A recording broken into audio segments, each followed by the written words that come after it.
516 feet in centimeters.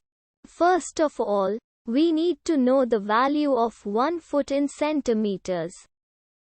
It's always 1 foot equals 30.48 centimeters.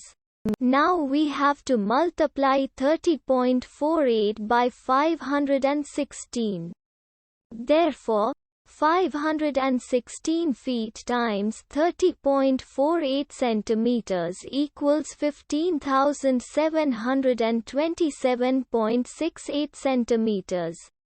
So, in other words, 516 feet equals 15,727.68 centimeters. We hope you have enjoyed this video. Please like and subscribe to our channel for more videos like this.